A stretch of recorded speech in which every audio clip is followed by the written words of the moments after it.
그냥 예약했어요. 이런 식으로 막연하게 결정하신 분들은 수술 결과가 안 좋을 수 있습니다. 많은 분들이 절개가 좋냐 비절개가 좋냐, 사실 그보다 더 중요한 게 있습니다. 아무리 정성 들여 심어도 다시 안 자랍니다. 어떻게 심느냐보다 어떻게 뽑았느냐부터 봐야 돼요. 결국 모발 이식의 완성도는 정교한 방향 컨트롤에 달려있다고 보시면 됩니다. 모발 이식 요즘 정말 고민 많으시죠? 근데 제가 진짜 솔직하게 말씀드릴게요. 성공하는 분들한테 공통점이 있고요, 실패하신 분들한테도 공통점이 있습니다. 특히 이런 분들 조심하셔야 됩니다. 유명한 병원이라니까 광고 많이 보이던데 가격 괜찮은 것 같아서 그냥 예약했어요. 이런 식으로 막연하게 결정하신 분들은 수술 결과가 안 좋을 수 있습니다. 모발 이식은 단순히 머리카락을 심는다고 생각하시면 안 돼요. 내 얼굴에 맞는 생명체를 다시 심는 작업이에요. 그래서 더 신중해야 하고 정말 알아야 할 것들이 많습니다. 그래서 오늘은 제가 직접 수천 번을 수술하면서 느낀 모발 이식 무조건 성공하는 5가지 방법에 대해서 솔직하게 그리고 현실적으로 다 알려드릴게요. 이 영상 하나만 끝까지 보셔도 모발 이식 실패 확률은 반으로 줄어들 겁니다.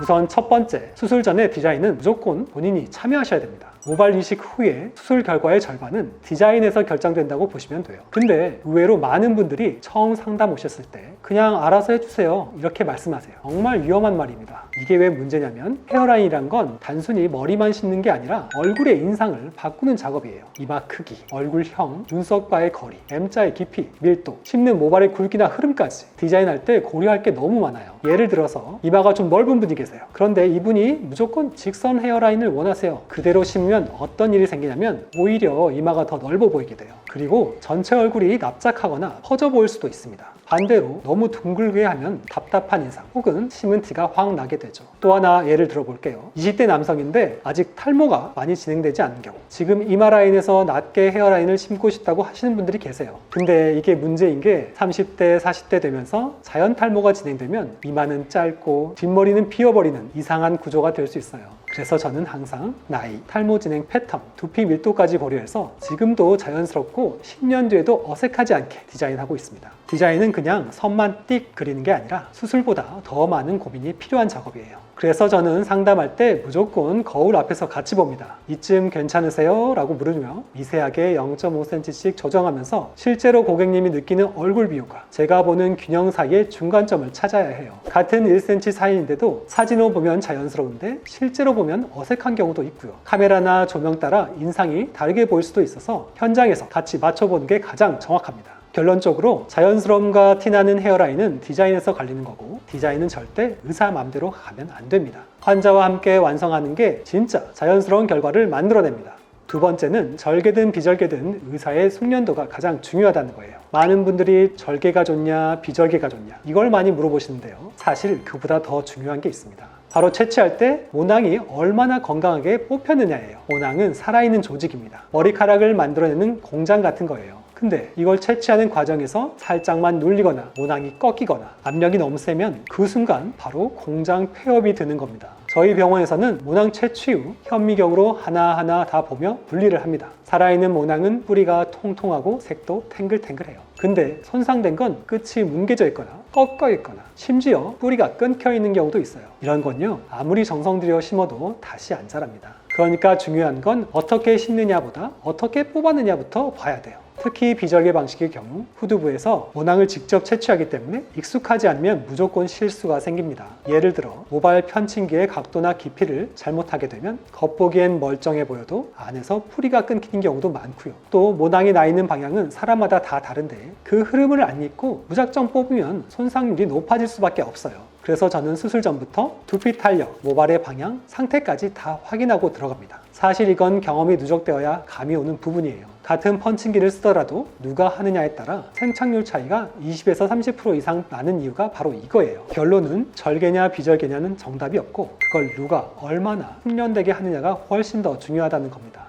다음 세 번째는 진짜 머리카락처럼 심어야 한다는 거예요. 많은 분들이 머리카락을 그냥 대충 같은 방향으로 심는 거 아니에요? 이렇게 생각하시는데요. 절대 아닙니다. 머리카락은 방향, 각도, 간격, 흐름이 다 제각각이에요. 예를 들어서 앞머리 쪽은 살짝 앞으로 숙이듯 자라고요. 옆머리는 사선 방향, 정수리는 소용돌이 방향으로 빙글빙글 자라요. 그러니까 우리가 눈으로 봤을 땐 모르는데 자라면서 보면 확실히 결이 다르는 걸 느끼게 되죠. 근데 이걸 무시하고 그냥 기계적으로 일렬로 쫙쫙 심어버리면 어떻게 되냐? 자랄수록 어색해지는 거예요. 머리카락이 아래로 흐르질 않고 마치 솔처럼 뻗어있는 느낌이 드는 거죠. 정말로 가발 같다는 말이 딱 맞을 정도로 굉장히 어색합니다. 특히 이런 경우는 머리를 감고 말릴 때 앞머리가 자연스럽게 이마에 안 붙고 붕 뜨거나 뻣뻣하게 서버리는 현상이 생겨요. 그러면 아무리 이식 성공률이 높아도 티가 나버리는 실패한 결과가 되는 거예요. 그래서 저는 무조건 수술 들어가기 전에 반드시 기존 모발 방향을 관찰하고 정수리 소용돌이 방향까지 정확히 파악해서 자연 흐름을 따라가는 걸 기본으로 하고 있습니다. 그리고 각도도 굉장히 중요합니다. 보통 앞쪽은 두피와 30에서 45도 정도로 각도로, 옆쪽은 그보다 더 눕혀서 심어야 자연스럽고요. 정수리는 회전 방향을 따라 부채꼴처럼 퍼지게 심습니다. 이게 숙련도가 부족하면 너무 깊게 찔러서 안에서 꺾이거나 너무 얕게 찔러서 금방 빠져버린 경우도 생기고요. 한쪽으로만 각도가 몰려도 전체적으로 뻣뻣한 느낌이 납니다. 특히 머리카락은 살아있는 섬유예요. 그냥 꽂기만 해서 되는 게 아니라 흐름을 이해하고 유도해주는 작업이 꼭 필요하거든요. 실제로 몇 달 지나면 알게 됩니다. 진짜 잘 심은 머리는 말리지 않아도 자연스럽게 흘러요. 드라이 안 해도 모양이 나옵니다. 결국 모발 이식의 완성도는 정교한 방향 컨트롤에 달려있다고 보시면 됩니다. 자, 다음은 네 번째, 수술 당일보다 중요한 건 수술 후 관리이다. 이건 정말 많은 분들이 간과해서요, 수술만 잘 받으면 끝이겠지라고 생각하시는데 실제로는 수술 당일보다 그 이후 일주일이 훨씬 더 중요합니다. 왜냐면요, 모낭은 우리가 후두부에서 뽑아서 다른 자리에 이식한 거잖아요. 그럼 얘가 다시 자리를 잡고 살아남기까지 시간이 필요해요. 그 기간이 바로 생착기, 보통 수술 후 7일에서 10일 사이입니다. 이때 모낭이 두피에 제대로 자리 잡으면 살아나는 거고, 잘못 건드려서 빠지면 그대로 끝이에요. 다시 자라나지 않습니다. 실제로 다른 병원에서 있었던 일인데, 수술을 정말 잘해드렸는데 3일 만에 오셔서 머리 감았더니 숭숭 빠지는데요? 라고 하셨답니다. 알고 보니까 고개 숙이고 따뜻한 물로 샴푸하면서 손으로 문지르신 거예요. 물론 저희 병원에서는 그런 디테일한 사후 관리까지 꼼꼼하게 말씀드리긴 하지만 작은 실수가 대형 사고로 이어진 거죠. 이식된 모낭은요, 그 시기에는 풀밭 위에 씨 뿌려놓은 정도의 고정력밖에 없습니다. 비 오면 씻겨 나가듯이 쉽게 빠질 수 있어요. 그래서 한 달 동안은 절대 손대지 마시고 병원에서 알려드린 대로 수술 후 일주일 동안 생착 스프레이를 뿌려주시고, 이식 부위는 절대 지문 샴푸 금지! 정말 이거 지키셔야 합니다. 그리고 수면 자세도 중요해요. 잘 때 베개에 이식 부위가 닿으면 모낭이 눌리거나 심지어 밀려서 각도가 틀어지기도 해요. 수술 후 베개 2개를 겹쳐서 상체를 살짝 세운 자세로 주무시거나 똑바로 누운 자세로 주무시는 게 좋습니다. 그리고 또 하나, 많은 분들이 간과하는 게 바로 혈류 관리예요. 이식된 모낭이 자리를 잡으려면 영양분이 가야 하잖아요. 그럼 그걸 운반하는 게 바로 혈액입니다. 그런데 흡연은 혈류를 급격하게 떨어뜨려요. 피떡이 뭉쳐서 흐름이 끊기고 모낭에 산소나 영양이 안 가는 겁니다. 실제로 흡연자와 비흡연자 비교해보면 생착률이 20에서 30% 차이 납니다. 그래서 제가 항상 말씀드려요. 몇 시간 누워서 정성껏 심은 모발, 담배 한 갑에 다 날아가요. 음주도 마찬가지입니다. 술 마시면 혈관이 확장됐다가 다음날 다시 수축하면서 회복력도 떨어지고 멍도 더 잘 들고 회복 속도도 늦어져요. 그러니까 수술 당일보다 수술 후 얼마나 성실하게 관리하냐에 따라 진짜 성공과 실패가 갈린다고 보셔야 합니다.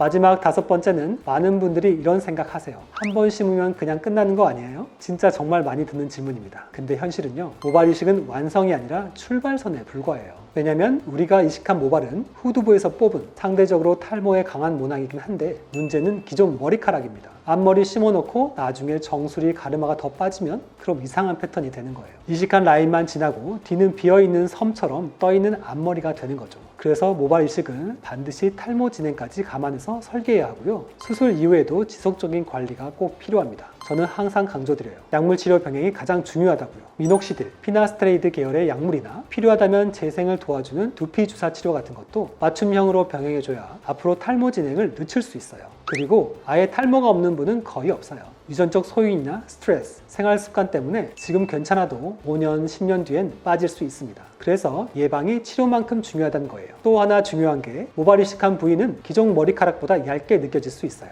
왜냐면 이식은 일정 간격을 두고 심을 수밖에 없거든요. 그래서 그 밀도를 보완하려면 남아있는 머리를 잘 유지하고 튼튼하게 관리하는 게 핵심입니다. 실제로 저희 병원에 오시는 분들 중에도 작년에 다른 병원에서 이식했는데 다시 빠지는 것 같아요 라며 오시는 분들이 계세요. 이런 분들 보면 대부분 약을 안 드셨거나 두피 상태가 악화됐거나 아예 관리를 멈추신 경우가 많아요. 그래서 제가 늘 이렇게 말씀드립니다. 씹는 건 저희가 도와드릴게요. 근데 지키는 건 환자분 몫입니다. 꾸준히 관리만 잘 하시면 2차 이식 없이도 아주 자연스럽게 오래 유지하실 수 있어요. 마지막 5번째, 모발 이식은 수술보다 그 이후의 전략이 훨씬 더 중요하다. 꼭 기억해 주셨으면 좋겠어요. 오늘 내용에 대해서 더 궁금한 점이 있으시면 언제든 댓글 남겨주시고요. 도움이 되셨다면 주변에 많은 공유 부탁드립니다. 지금까지 라인을 싣는 남자 닥터 이영민이었습니다. 감사합니다.